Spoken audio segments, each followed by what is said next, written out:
दोस्तों, हाल ही में मैंने सुब्रमण्यमपुरम नाम की एक मिस्ट्री थ्रिलर फिल्म देखी है। इस फिल्म को डायरेक्ट किया है संतोष जी ने और IMDb पर मिले है इस फिल्म को 6 आउट ऑफ 10। ये कहानी है सुब्रमण्यमपुर नाम के एक मिस्टीरियस गांव की, जो कि एक गलती की वजह से शापित हो जाता है। अचानक ही यहाँ पर रहने वाले लोगों को एक सुनहरा मोर दिखाई देता है और जो भी उसे देखता है पता नहीं उसे क्या हो जाता है, वो इंसान तुरंत ही अपने आप को खत्म कर लेता है। इस तरह से बहुत सारे लोग सुब्रमण्यमपुर गांव में मरने लगते हैं। पुलिस भी इस मिस्ट्री के पीछे का कारण पता नहीं लगा पा रही थी, लेकिन भविष्यवाणी के अनुसार जब असुर शक्तियां बहुत ज्यादा बढ़ जाती है तो भगवान एक ऐसे व्यक्ति को भेजेगा जो इस मिस्टीरियस घटनाओं से पर्दा हटाकर लोगों को बचाएगा।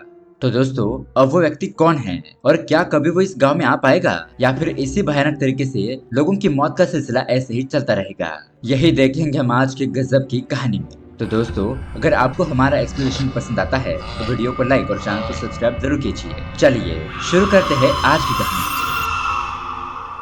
मूवी की शुरुआत होती है और यहाँ पर हमें एक कहानी बताई जाती है कि बहुत साल पहले रवि वर्मा राजा के राज्य में अंतरिक्ष से एक उल्कापिंड आकर राजभवन से थोड़ी दूरी पर एक झील के पास गिरा।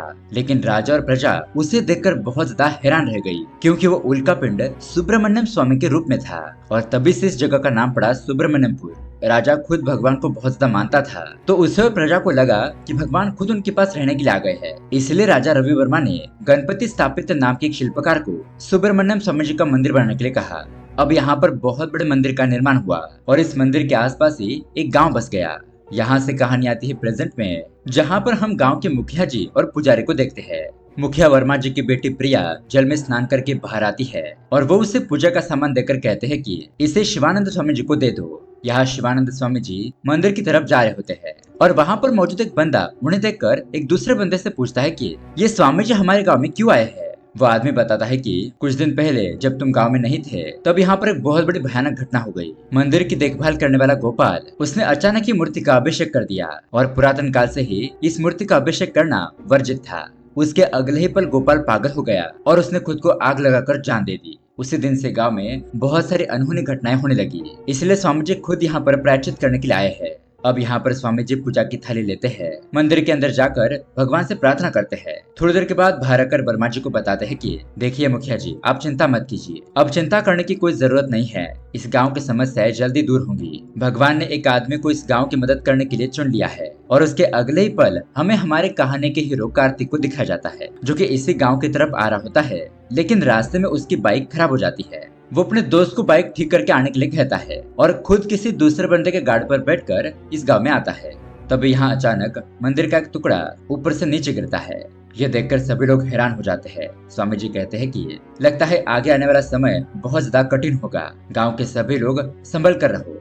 अब दोस्तों, कार्तिक भी ये सब कुछ देख लेता है, लेकिन उसे इन सब बातों पर विश्वास नहीं था। वो कहता है कि 2000 साल पुराना मंदिर है, इस मंदिर की मरम्मत करनी चाहिए, न कि पूजा पाठ में लाखों रुपए खर्च। अब गांव में कुछ प्रोग्राम होने की वजह से शाम के समय में इसी प्रोग्राम के बारे में एक आदमी ढोल पीटते हुए गांव के लोगों को बताने लगता है। तो उसी तरह एक घर में एक आदमी अपनी फैमिली के साथ हंसी मजाक करते हुए खेल रहा होता है। खेलते खेलते ये लोग छत पर आ जाते हैं और तभी अचानक उस आदमी को एक सुनहरा मोर दिखाई देता है और अगले ही पल वो मोर गायब हो जाता है। उसे देखने के बाद पता नहीं उस बंदे को क्या हो जाता है। वो कहने लगता है कि मेरे भगवान मुझे बुला रहे हैं।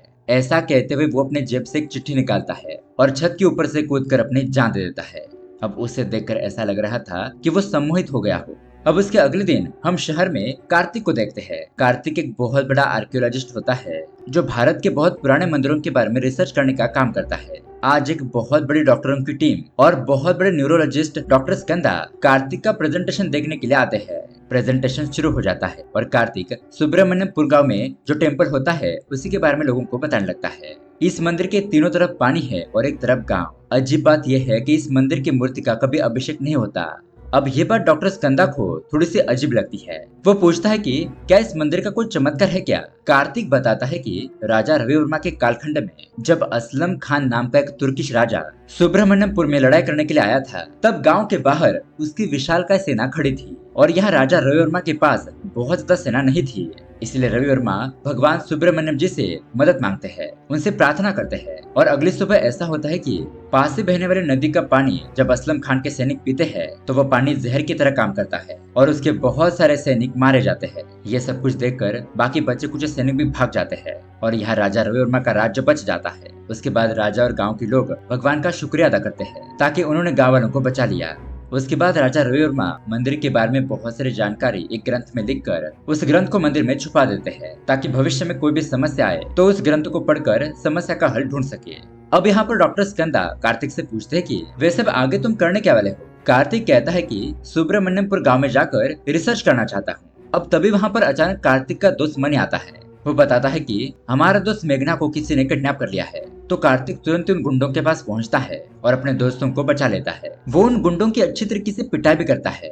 अब उसके बाद हमें कार्तिक और उसके दोस्तों की फ्रेंडशिप दिखाई जाती है। कार्तिक, मेघना, विजय, मनी ये चारों दोस्त एक दूसरे के साथ बहुत ही हंसी खुशी जी रहे होते हैं। कॉलेज में मस्ती करना, घूमना फिरना इस तरह से एंजॉय करते हुए अपनी लाइफ गुजार रहे थे। अब उसके बाद यहाँ इस गांव की तरफ दो खिलौना बेचने वाले आदमी शाम के समय कहीं पर जा रहे होते हैं। उनमें से एक बंदा सुसु करने के लिए रुकता है। तभी अचानक उस लंगड़े बंदे को वो सुनहरा मोर दिखाई देता है और अचानक उससे भी कुछ हो जाता है। वो चिल्लाने लगता है कि भगवान मुझे बुला रहे हैं। ऐसा कहते हुए वो भी चिट्ठी देता है और पास से एक बहुत बड़े पेड़ के ऊपर चढ़कर वहां से कूदकर अपनी जान दे देता है। अब उसके अगले ही दिन पूरा गांव और पुलिस घटनास्थल पर पहुंच जाते हैं। सभी लोग यही सोचकर हैरान हो रहे थे कि एक लंगड़ा व्यक्ति पेड़ पर चढ़कर कैसे मर सकता है। उसके बाद इंस्पेक्टर तेजा मुखिया जी से बात करता है कि लोगों के पास हमें एक अजीब तरह की चिट्ठी मिल रही है। उसके अंदर एक अजीब सी भाषा में कुछ लिखा है और गांव में इसी तरह की हत्याएं बहुत ज्यादा बढ़ रही है। तभी मुखिया जी का एक नौकर कुमार कहता है कि इंस्पेक्टर साहब इसके बारे में आप पेपर में छपवाइए, जिससे कि हमें कुछ न कुछ जरूर पता चलेगा। मतलब अगर कोई इसके बारे में जानता होगा तो वो हमारी मदद करने के लिए आएगा। लेकिन मुखिया वर्मा जी इस बात पर गुस्सा हो जाते हैं। कहते हैं कि पूरे भारत में हमारे सुब्रमण्यमपुर को अच्छा माना जाता है। अगर ये सब कुछ मीडिया के जरिए लोगों को पता चलेगा तो हमारे तो पवित्र गाँव की बदनामी हो जाएगी। इंस्पेक्टर साहब आप इस केस को इन्वेस्टिगेट करना शुरू कीजिए, लेकिन इसके बारे में किसी को कुछ पता नहीं चलना चाहिए। अब उसके अगले दिन कार्तिक की फैमिली और उसके दोस्त शहर से यहाँ गांव में आते हैं मंदिर में प्रार्थना करने के लिए। लेकिन कार्तिक तो भगवान को नहीं मानता था, इसलिए वो मंदिर के बाहर ही खड़ा होता है। तभी वहाँ पर एक महिला अपने मन्नत को पूरी करने के लिए घुटनों के बल चल रही होती है। तभी अचानक वहाँ पर प्रिया नाम की एक महिला आती है और वहाँ पर कारपेट बिछा देती है। अब ऐसा हेल्पिंग नेचर देखकर कार्तिक को तो प्रिया पहली नजर में पसंद आ जाती है। अब उसके अगले सीन में हम देखते हैं मेघना कार्तिक को कॉल करके अपने हॉस्टल बुलाती है। कहती है कि तुम तुरंत यहाँ मेरे हॉस्टल के पास आ जाओ, मैं आज ये हॉस्टल छोड़ रही हूँ। अब कार्तिक मनी के साथ हॉस्टल पहुँचता है और पिछली बार यहाँ के वार्डन ने मनी को बहुत ज्यादा डांटा था, इसलिए मनी इस हॉस्टल में आकर थोड़ी सी तोड़फोड़ करता है, हंगामा मचाता है, क्योंकि अब तो मेघना वहाँ से जा रही थी, जिसकी वजह से वो वार्डन उसे कुछ नहीं कर सकती थी। मेघना यहाँ पर अपना सारा सामान लेकर आती है और बताती है कि मैं जो प्रोजेक्ट कर रही हूँ वो काम यहाँ से बहुत दूरी पर है, इसलिए मैं सोच रही हूँ कि काम के पास ही एक रूम ले लूँ। तभी उस हॉस्टल में प्रिया रहने के लिए आती है और जब कार्तिक उसे देखता है तो वो यहाँ पर पिघल जाता है, क्योंकि उसे तो प्रिया को पटाना था। इसलिए वो मेघना से कहता है कि देखो तुम ये हॉस्टल छोड़कर कहीं नहीं जाओगी, ये एक सेफ प्लेस है, इसलिए तुम्हें यहीं पर रहना होगा और कल से मैं तुम्हें किसी जगह पर छोड़ने के लिए आता रहूंगा। तो मेघना अपना सामान लेकर फिर से उस हॉस्टल के अंदर जाती है और यहाँ पर वार्डन फिर से मनु को थोड़ा बहुत मारती पीटती है। उसके बाद यहाँ सुब्रमण्यमपुर गांव में एमएलए आते हैं, क्योंकि इस गांव के श्रीनिवास नाम के एक बंदे ने राज्य में होने वाले स्विमिंग कंपटीशन को जीत लिया था। उसी का सम्मान करने के लिए यहाँ पर सभी लोग आए होते हैं। फिर फंक्शन खत्म होने के बाद मुखिया जी श्रीनिवास को अपने यहाँ पर खाना खाने के लिए बुलाते हैं। अब रात को वर्मा जी खाना खाने के लिए बैठते हैं, लेकिन तभी वहाँ पर एक आदमी आकर उन्हें खबर देता है कि उस लड़के श्रीनिवास ने पानी में कूदकर अपनी जान दे दी। ये बात सुनकर मुखिया जी शौक रह जाते हैं। अब उसके अगले दिन एक पंडित जी प्रसाद लेकर वर्मा जी के घर पर आते हैं। बताते हैं कि जो कलश गिरा था उसकी स्थापना हो गई है। 2 दिन से पुजारी पूजा कर रहे थे और उसी का प्रसाद देने के लिए मैं यहाँ पर आया। आपकी बेटी कहाँ पर है? वर्मा जी कहते हैं कि वो तो शहर पढ़ने के लिए गई है, लाइए ये प्रसाद मेरे नौकर को दीजिए, वो जाकर हैदराबाद देकर आएगा। तो पंडित जी कहता है कि हैदराबाद, मैं तो वहीं पर जाने वाला हूँ। ठीक है, मैं वहाँ पर जाकर आपकी बेटी को ये प्रसाद दे दूंगा। अब उसके अगले ही दिन कार्तिक मेघना के हॉस्टल के बाहर उसका इंतजार कर रहा होता है। गांव के पंडित जी वहां पर पहुंचते हैं और वॉचमैन को हॉस्टल के बाहर प्रिया को बुलाने के लिए कहते हैं। तभी उस थाली में से वस्त्र उड़कर कार्तिक के पास जाता है। यह देखकर पंडित जी कार्तिक से कहता है कि बेटा तुम बहुत ज्यादा खुशनसीब हो। कलश की स्थापना करने के बाद पूजा का यह पहला सुब्रमण्यम स्वामी जी का वस्त्र उड़ते हुए तुम्हारे पास आ गया, मतलब कि जरूर तुम स्पेशल हो। कार्तिक कहता है कि वो कलश गिरा था तब मैं भी वहाँ पर था, तो आपके पुजारी ने लाखों की पूजा और हवन करा ली। वो मंदिर बहुत ज्यादा पुराना हो गया है, उसे तो मरम्मत की जरूरत है, लेकिन तुम लोग प्रैक्टिकल सोचने की बजाय सारा सब कुछ भगवान पर ही सौंप देते हो। अब इतने में ही उसके पीछे प्रिया आ जाती है और वो ये सारी बातें सुन लेती है। वो कार्तिक से कहती है कि तुम्हें हमारे गांव के बारे में पता ही क्या है। उस दिन भी मैंने तुम्हें हमारे गांव के मंदिर के पास ऐसे अनाप शनाप बातें करते हुए देखा था। आजकल के लोग पढ़ाई करते हैं और भगवान पर भरोसा नहीं करते, उनके ऊपर सवाल उठाते हैं। कार्तिक कहता है कि तुम गलत समझ रहे हो प्रिया, मेरा वो सब कुछ कहने का मन नहीं था। प्रिया कहते हैं कि वो मेरा गांव है, मैं सुब्रमण्यमपुर के खिलाफ एक भी शब्द नहीं सुन सकती। चलो जाओ यहाँ से, आइंदा यहाँ पर देखे ना तो तुम्हारी कंप्लेंट कर दूंगी। ऐसा कहकर वो चली जाती है। अब उसके बाद कार्तिक घर पर आता है और ये बात अपने दोस्तों को बताता है। कार्तिक गया था प्रिया को पटाने के लिए, लेकिन उससे झगड़ कर आ गया। अब मेघना की प्रिया से अच्छी दोस्ती थी, इसलिए वो कार्तिक को उसके पास ले जाती है। फिलहाल प्रिया एक बाबा के सत्संग में आई होती है और ये बाबा एक चमत्कारी बाबा होते हैं। उन्हें मिलने के लिए बहुत बड़ी बड़ी लाइन लगती है और बाबा जी इंसान को देखते ही समझ लेते हैं कि उसकी समस्या क्या है और उसे उपाय देते हैं। लेकिन दोस्तों अब यहाँ पर कार्तिक उस बाबा जी का भंडा ही फोड़ देता है। मतलब कि जिस लाइन में वो खड़ा था वहाँ पर स्वामी जी के कुछ आदमी भी फैले हुए थे और वो चुपचाप से लोगों की समस्याएं सुनकर अंदर जाकर स्वामी जी को बता देते थे, जिससे कि स्वामी जी लोगों की समस्या पहले ही से जानता है ऐसा दावा करता था और कुछ इधर उधर के उपाय बताकर लोगों से पैसे लूटने का काम करता था। अब जब ये बात जनता को पता चल जाती है तो जनता सभी लोगों के सामने उसे पीट देती है। तब यहाँ पर कार्तिक प्रिया से कहता है कि देखा प्रिया, बस मैं तुम्हें यही समझाने की कोशिश कर रहा था कि भगवान पर विश्वास करना तो सही है, लेकिन उसके प्रति अंधविश्वास रखना ये गलत है। इसी के साथ अब उन दोनों में बहुत ही अच्छी खासी दोस्ती हो जाती है। अब उसके बाद ये दोनों फ्रेंड के साथ मस्ती करते हैं, एक साथ घूमने फिरने के लिए जाते हैं, ज्यादातर टाइम आपस में बिताने लगते हैं। अब एक दिन प्रिया कार्तिक और उसके दोस्तों से कहती है कि एक दो दिन में हमारे गांव का मेला शुरू हो जाएगा, तो तुम लोग भी मेरे साथ गांव चलो। तो सभी लोग प्रिया के साथ सुब्रमण्यम गांव जाने के लिए निकल पड़ते हैं। गांव में पहुंचने के बाद प्रिया अपने पिताजी को कार्तिक और उसके दोस्तों से मिलवाती है। उसके बाद ये सभी लोग मंदिर में प्रार्थना करने के लिए जाते हैं। मुखिया जी पुजारी को बताते हैं कि ये प्रिया के शहर के दोस्त है। अब पुजारी मंदिर जी का पानी प्रसाद के रूप में सभी लोगों को देने लगते हैं, लेकिन कार्तिक उसे लेने से मना कर देता है। पुजारी कहते हैं कि एक दिन ऐसा आएगा कि तुम खुद इस जल को मेरे हाथों से लोगे, वो भी खुद ही मुझसे मांग कर। भगवान पर भरोसा करके काम करोगे तो तुम्हें जल्दी सफलता मिलेगी। अब वहाँ पर मंदिर में घूमते वक्त कार्तिक को एक जगह अजीब सी लगती है। ऐसा लग रहा था कि मानो वहाँ पर कुछ छुपाया गया हो। खैर अब रात हो जाती है और ये लोग फिर से अपने शहर की तरफ जाने लगते हैं। तभी एक पागल उनकी गाड़ी का पीछा करता है। थोड़ी दूर जाने पर उनकी गाड़ी एक जगह पर रुकती है और तभी अचानक वो पागल उनके सामने आ जाता है। वो आदमी कार्तिक को पकड़ लेता है और कहता है कि तुम्हारे हाथों इस गांव का उद्धार होने वाला है, इसलिए तुम मत जाओ। फिर वो उसे एक मुद्रा देता है और उसे अपने पास रखने के लिए कहता है। यहाँ कार्तिक कुछ समझ नहीं पाता, लेकिन फिर वो मुद्रा लेकर वापस अपने शहर आ जाता है। अब उसके अगले दिन हम देखते हैं एमएलए ने गांव के मुखिया जी और इंस्पेक्टर को अपने पास मिलने के लिए बुलाया था। एमएलए कहता है कि तुम्हारे गांव में बहुत सारे लोगों की मौत हो रही है। मुझे लगता है कि इसके ऊपर गांव को छोड़कर जाना ही एकमात्र उपाय नजर आ रहा है। मैं सरकार से कहकर आप लोगों को एक दूसरी जगह दिलवा देता हूँ। आप गाँव के लोगों को लेकर वहाँ पर बस जाइएगा। इंस्पेक्टर बताता है कि जिन भी लोगों ने आत्महत्या की है उन लोगों ने एक चिट्ठी छोड़ी थी। वो दूसरे भाषा में होने की वजह से उसके अंदर क्या लिखा है ये समझ नहीं आ रहा है। लेकिन अब यहाँ पर मुखिया जी गांव को छोड़ने की बात सुनकर थोड़ा टेंशन में आ जाते हैं। एमएलए मुखिया जी से कहता है कि आपके पूर्वज वहाँ पर रहते थे, इसलिए आप उस गांव को छोड़ना नहीं चाहते, लेकिन आप खुद ही देखिए यहाँ पर लोगों की मौतें हो रही है। अब आपके बारे में सोचकर मैं बाकी लोगों की जान को गंवाने का खतरा मोल नहीं ले सकता। हमें इसके बारे में कुछ न कुछ करना होगा। यहाँ दूसरी तरफ हम देखते हैं कॉलेज में एग्जाम शुरू हो जाती है और थोड़ी दिन में इन सभी लोगों के पेपर खत्म हो जाते हैं और उन सभी लोगों को छुट्टियां भी मिल जाती है। ये लोग कार्तिक के घर पर इकट्ठा होकर ये सोचने लगते हैं कि अब हम किस जगह पर घूमने के लिए जाएंगे। तभी कार्तिक को एक आइडिया आता है। वो भारत का नक्शा अपने सामने रखता है और उसके पास जो सिक्का था ना उसे उछालता है। कहता है कि ये सिक्का जहाँ पर भी गिरेगा हम उसी जगह पर घूमने के लिए जाएंगे। अब ये सिक्का उसे उस पागल आदमी ने दिया था और वो सिक्का ठीक सुब्रमण्यमपुर के पास से जाकर रुकता है। ये देखकर प्रिया तो बहुत ज्यादा खुश हो जाती है कि उसे तो अपने गांव में जाने के लिए मिलेगा। तो सभी लोग सुब्रमण्यमपुर जाने के लिए तैयार हो जाते हैं। लेकिन यहाँ पर मेघना कहती है कि मैं नहीं आ सकती, मुझे प्रोड्यूसर को अपनी एक कहानी सुनानी है। वो काम निपटा कर मैं 2-3 दिन में वहाँ पर आ जाऊंगी, तुम लोग आगे चले जाओ। और फिर ये लोग गाँव में पहुँच जाते हैं।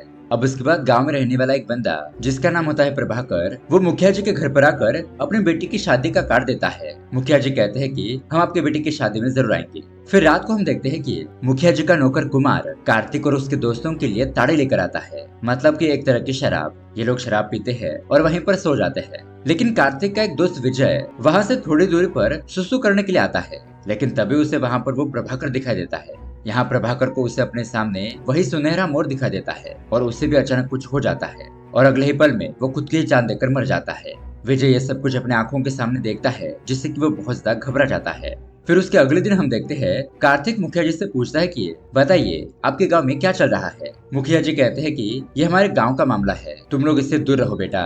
कार्तिक कहता है कि इस चिट्ठी में गांधारी भाषा में लिखा हुआ है कि भगवान मुझे बुला रहे हैं और मैं उसके पास जा रहा हूँ। लेकिन मुझे गांव के कुछ लोगों से पता चला कि आज तक जितने भी लोग मरे हैं वो ज्यादा पढ़े लिखे नहीं थे, तो फिर ये लोग इस भाषा को कैसे जानते हैं? जरूर यहाँ पर कुछ ना कुछ गड़बड़ है। इंस्पेक्टर कहता है कि ये कोई जरूर दैवीय शक्ति है, इसलिए हम इसके बारे में कुछ पता नहीं कर पाए। इस गांव में सुब्रमण्य मूर्ति जी का अभिषेक नहीं होता, लेकिन वो अभिषेक होने के बाद से ही ये घटनाएं होने लगी। इसे भगवान का श्राप नहीं मानेंगे तो क्या मानेंगे?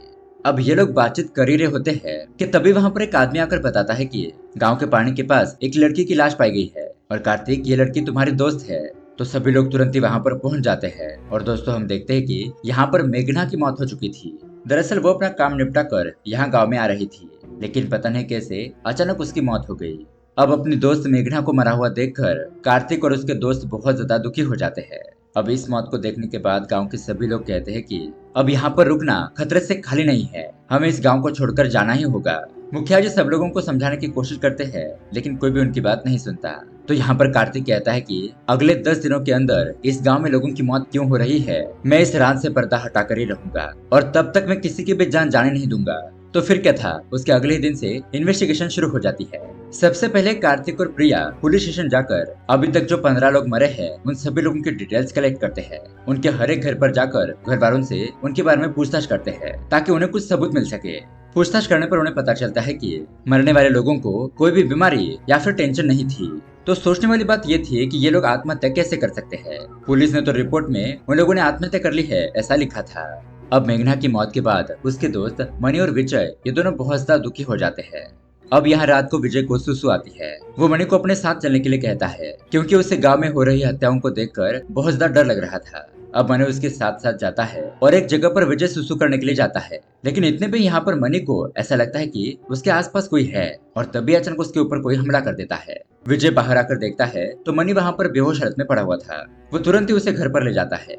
उसके अगले ही दिन वो अपना पूरा सामान पैक कर लेते हैं। कार्तिक से कहते हैं कि हम लोगों ने तीनों का सामान पैक कर लिया है, अब हम इस गांव में एक पल भी नहीं रुकेंगे। कल रात मणि की जान जाते जाते बची है। मणि भी यही कहने लगता है, हाँ पहले मैं नहीं मानता था, लेकिन जब मैंने खुद की आंखों से देखा कि रात को मेरे साथ कुछ अजीब से डरावनी घटना हुई, इसलिए यहाँ पर रुकना सही नहीं है।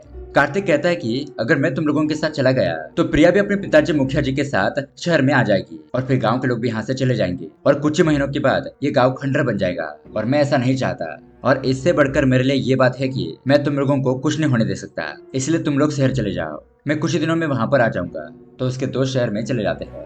अब कार्तिक उन्हें छोड़कर शाम को घर की तरफ आ रहा होता है, लेकिन तब यहाँ पर रात के अंधेरे में उसके ऊपर कोई हमला करता है। अब उन लोगों ने मास्क पहना हुआ था और अंधेरा होने की वजह से कार्तिक उनका चेहरा देख नहीं पाता।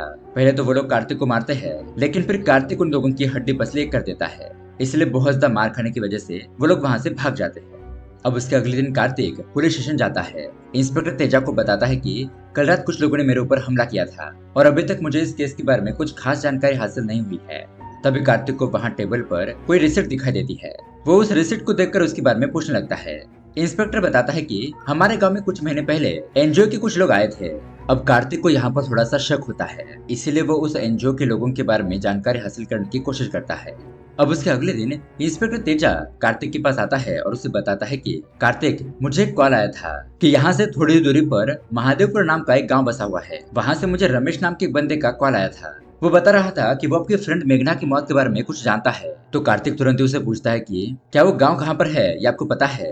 तभी वहाँ पर प्रिया आती है और उसे बताती है कि हाँ मैं उस गांव को जानती हूँ, चलो हम दोनों वहाँ पर जाते हैं। अब वो गांव उनके गांव से 50 किलोमीटर दूरी पर होता है। ये लोग ट्रैवल करके यहाँ पर आते हैं और गांव के लोगों से पूछताछ करने पर उन्हें रमेश मिल ही जाता है। ये लोग रमेश को मेघना की मौत के बारे में पूछते हैं, लेकिन दरअसल दोस्तों उस रमेश को तो कुछ भी नहीं पता था, ना ही मेघना के बारे में ना ही उस गांव के बारे में। अब ये देखने के बाद कार्तिक को कुछ गड़बड़ लगती है और वो सोचने लगता है कि शायद इंस्पेक्टर को किसी ने गलत इन्फॉर्मेशन दी होगी ताकि मैं उस गाँव से बाहर आ सकूं। प्रिया, चलो हमें जल्दी गाँव में पहुँचना चाहिए, कहीं वहाँ पर किसी की मौत न हो जाए। अब कार्तिक और प्रिया तुरंत अपने गाँव में पहुँचते हैं, लेकिन तभी वहां पर पहुंचने के बाद मुखिया जी और गांव के कुछ लोग उसे बताते हैं कि इंस्पेक्टर तेजा की मौत हो चुकी है। वो कुछ ही देर पहले यहाँ पर आए थे और अचानक उन्हें कुछ हो गया। उन्होंने हमें चिट्ठी दे दी और अपनी ही गन से खुद को गोली मारकर जान दे दी। अब इतने में वहाँ पर एमएलए और गांव के पूरे लोग आ जाते हैं। एमएलए कहता है कि आप लोग इस गांव में रहकर और कितने लोगों की जाने देना चाहते हैं, और फिर गांव के लोग भी कहने लगते हैं कि हाँ अब इस गांव को छोड़ने का समय आ चुका है, वरना एक एक करके सारे लोग यहीं पर मारे जाएंगे। चलो ये गांव छोड़कर हम चले जाते हैं।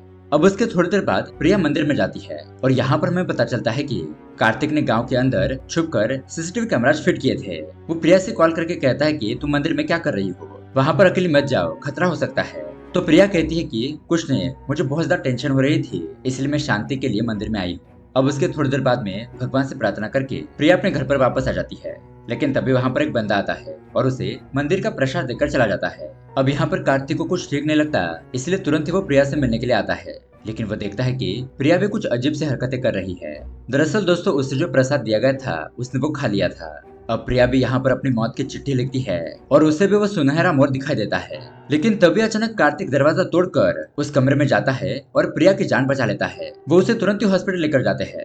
यहाँ हॉस्पिटल में डॉक्टर स्कंधा उन्हें बताते हैं कि कार्तिक, हमें प्रिया के शरीर के अंदर एक अजीब तरह का ड्रग्स मिला है, जिससे कि लोग अपने ऊपर का कंट्रोल पूरी तरीके से खो देते हैं और सामने वाला उसे सम्मोहित करके अपनी बात मनवा सकता है। ये एक खास तरह के पेड़ पौधे से बनाया जाता है और हमारे सनातन में एक बहुत ही महान ऋषि हुए, उन्होंने ही इस पौधे को खोजा था और लोक कल्याण के लिए इस औषधि का निर्माण किया था। इस औषधि का इस्तेमाल बड़े बड़े युद्ध रोकने के लिए किया जाता था, लेकिन लोग लालच में आकर इस औषधि का दुरुपयोग न करें, इसलिए इसके बारे में किसी को ज्यादा बताया नहीं गया। लेकिन फिर भी समय के साथ चलते हुए कुछ लोगों को इसके बारे में जानकारी थी और मेरे रिसर्च के हिसाब से फिलहाल तो ये पेड़ पौधे जर्मनी के ही प्रांत में मिलते हैं।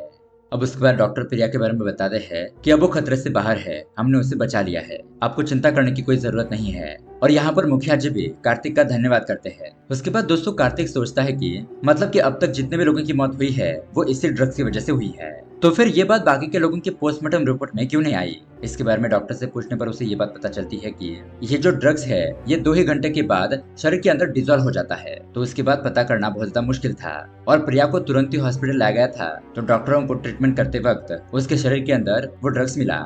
खैर, अब सभी लोग गांव को छोड़कर वहां से चले जाते हैं। लेकिन अब हम उसी रात को देखते हैं कि गांव के सुब्रमण्य मंदिर के अंदर कुछ लोग एंटर करते हैं। दरअसल यहाँ पर इस मंदिर का पुजारी एक फॉरेनर आदमी और उसके कुछ लोग शामिल होते हैं। दरअसल दोस्तों, ये लोग यहाँ पर मंदिर की मूर्ति को चुराने के लिए आए थे, लेकिन तब यहाँ पर आता है बहुत बड़ा ट्विस्ट। गांव के सभी लोग, मुखिया जी और कार्तिक और उसके दोस्त यहाँ पर पहुंच जाते हैं। यहाँ पर एक बहुत ही जबरदस्त फाइटिंग होती है और कार्तिक उन लोगों को मारपीट कर उन्हें पकड़कर पूछता है कि बताओ तुम लोग यहाँ पर क्यों आए हो और तुम्हारा मकसद क्या है। तब जाकर दोस्तों वो फॉरेनर आदमी बताने लगता है कि दरअसल हम लोगों ने यहाँ पर एनजीओ का बहाना बनाकर इस गांव में एंटर किया था और जर्मनी में रहने वाले एक बहुत बड़े आर्कियोलॉजिस्ट ने ही इन लोगों को इस गांव में आकर इस मूर्ति को चुराने के लिए कहा था। उसके आदमियों ने एमएलए को भी बहुत सारे पैसे दिए थे और इस गांव के पुजारी को भी पैसे देकर उसे अपनी तरफ कर लिया था और इन्हीं लोगों ने गांव के लोगों को वो ड्रग्स देकर उनकी जान ले ली। मतलब कि हमें वो जो सुनहरा मोर दिखाई देता था ना, वो इन्हीं लोगों ने 3D इफेक्ट के डिवाइस से जनरेट किया था और उससे पहले मरने वाले लोगों को ड्रग्स दिया गया था और उसी ड्रग्स के इफेक्ट से वो लोग खुद को मार लेते थे। दरअसल दोस्तों, इस मूर्ति की कीमत बहुत ज्यादा करोड़ों में थी, इसलिए वो लोग इस मूर्ति को चुराना चाहते थे। और सबसे बड़ी बात ये थी कि उस मूर्ति के पत्थर में बहुत सारी ऐसी चीजें थी जिससे कि बहुत सारी बीमारियों के ऊपर दवाई भी बनाई जा सकती थी, इसलिए फॉरेनर उस मूर्ति को हासिल करना चाहते थे। फिर गांव के लोग उन लोगों को मारपीट कर जान से ही मार देते हैं। और दरअसल दोस्तों, आप लोग सोच रहे होंगे कि कार्तिक और गांव के लोगों को इसके बारे में कैसे पता चला। तो दोस्तों, एक रात पहले कार्तिक मंदिर में आया था तो उसे वहां पर एक अजीब सी जगह दिखाई दी। उसके अंदर जाने पर उसे खुफिया रास्ता मिला और जो पागल आदमी ने उसे जो एक मुद्रा दी थी उसे वहां पर रखने पर और एक खुफिया रास्ता खुला। उसके अंदर एक ग्रंथ लिखा हुआ था और उसी के अंदर इस मुसीबत का हल भी बताया गया था। तो उसे पढ़ने के बाद कार्तिक को यहाँ पर जो कुछ भी हो रहा है उसके बारे में पता चल गया और उसने गाँव के लोग और मुखिया जी के साथ मिलकर ये सब कुछ प्लान बनाया। और दोस्तों, कार्तिक के फ्रेंड मेघना की मौत इसलिए हुई थी क्योंकि जब वो अपना काम करके इस गांव में आ रही थी तब उसने उस फॉरेनर और पुजारी की बातें सुन ली थी और उन लोगों ने भी इसे देख लिया था और ये लड़की गांव में जाकर सारी सच्चाई ना बता दे, इसलिए ये लोग मेघना को मारते हैं और पानी के अंदर डाल देते हैं। अब उसके बाद कहानी के एंडिंग में हमें न्यूज चैनल के जरिए बताया जाता है कि जर्मनी के बहुत बड़े आर्कियोलॉजिस्ट थॉमस यहाँ इंडिया में पहाड़ी में रहने के लिए आए थे और कल रात ही उन्होंने अचानक ही खुद को मारकर अपनी जान दे दी। और दरअसल दोस्तों, यही वो आदमी होता है जिसने उस मूर्ति को चुराने के लिए कहा था और इस तरह से इस आदमी को भी उसके गुनाहों की सजा मिल जाती है। और इसी के साथ ये कहानी यहीं पर एंड हो जाती है। तो दोस्तों, ये कहानी आपको कैसी लगी हमें कमेंट करके जरूर बताइएगा। साथ ही ऐसे ही अमेजिंग मूवी देखने के लिए हमारे चैनल को सब्सक्राइब जरूर कीजिए। मिलते हैं अगली वीडियो में। Thanks for watching.